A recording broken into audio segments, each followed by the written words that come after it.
So why should you use a filter for your fountain pump? This is exactly why. You see all that crud and gunk and nasty stuff. That's what we don't want. A few weeks back, I posted a video for how to make a beautiful pondless water feature that sort of comes out of the ground and you can do it in a couple hours. I came up with this awesome way to create a filter for your water feature pump, and I made it creatively out of some dollar store items. I spent about $3. So first, why do you need an actual filter for your pump beyond the one that comes with it? So you can see here when I take the pump apart, there's already this little piece here, but what I've found is that it's just not enough to keep out all of the grime and dirt. So if you create your own extra filter on the outside, it's gonna make your pump run a lot better. It's gonna last a lot longer, and you're not gonna have to worry about it so much, because that's a big complaint that I hear, is that the pump keeps acting up and I have to keep going in and servicing the pump. So if you don't wanna do that, keep watching this video and see how you can fix it for like $3. Hey there, it's Amy from prettypurpledoor.com, where I help home gardeners create landscapes that are uniquely you. Okay, so first I'd like to point out that this is not the first filter that I have made for my pump. This is probably the third. The first I tried a food cloche that you like put over food, and that worked pretty well, but it was a pain to maintenance and maintain my pump. After that I tried just wrapping the pump in cheesecloth, and that works pretty well too, but it tends to get soggy. It doesn't last very long. So this is my third try, and I've tested all three of them, and so far this has been my favorite.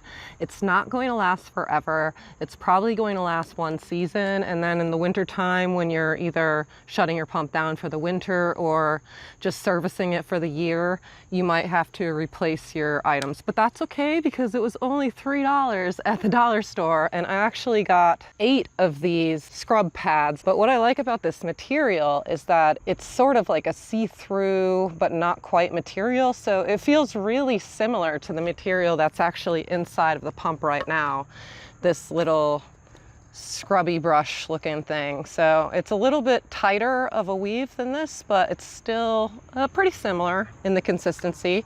So I grabbed those, and then I went to the storage aisle, because you know, at the Dollar Tree there's all these like packs of little plastic things that you put your little tchotchkes in. So I got a pack of 3 of them for $1, and then I just got a bag of rubber bands, so that was my extra $1.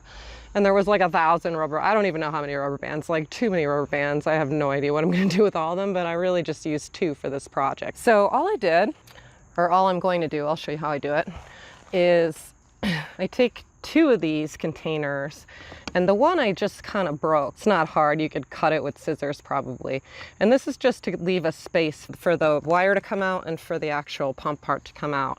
So I'm gonna place the pump inside of the first container here. And mine's actually a little wet, which comes in really handy because it's suction cupped to the bottom of this. So that works out really great. And then I'm just going to take these pieces of sponge, and I'm just gonna like set them around the pump on either side. So the left side and the right side of the pump here. And then I'm gonna put another one here in the front. And I'm not securing these or anything. I'm just sort of setting them any which way right now. Okay.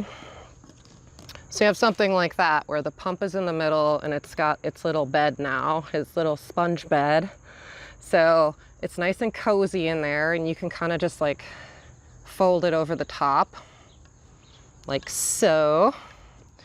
Then I'm gonna take this one with the broken piece. You see how it's broken right here? And I'm just gonna slide the pump right through that broken piece.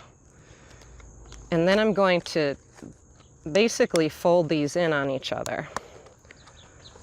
So the only thing that you want to watch for is make sure that you get a container that has holes in the sides. You don't want anything that's solid, because water needs to obviously flow into the pump areas, so you don't want to make that mistake. So I'm just going to take 1 rubber band, and I'm going to cover it here.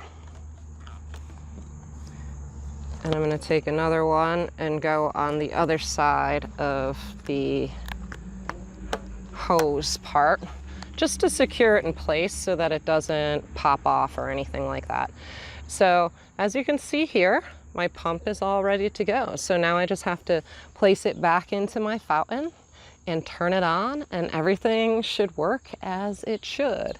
And I've tested this already. I didn't see any difference in the flow. Actually, it's flowing a little better because before it was clogged up with the cheesecloth gunk on it. So I rinsed everything off, and now it seems to be actually running a little bit better than it was before. So added bonus, but try it out. I mean, for $3, what do you have to lose from listening to some random girl on YouTube tell you what to do with your fountain pump? So give it a try, let me know how it goes. And if you haven't checked out the video making the actual pump, I highly recommend you go over there now and check it out so that you can be inspired to make a beautiful outdoor water feature for your backyard as well. I'll see you in the next video.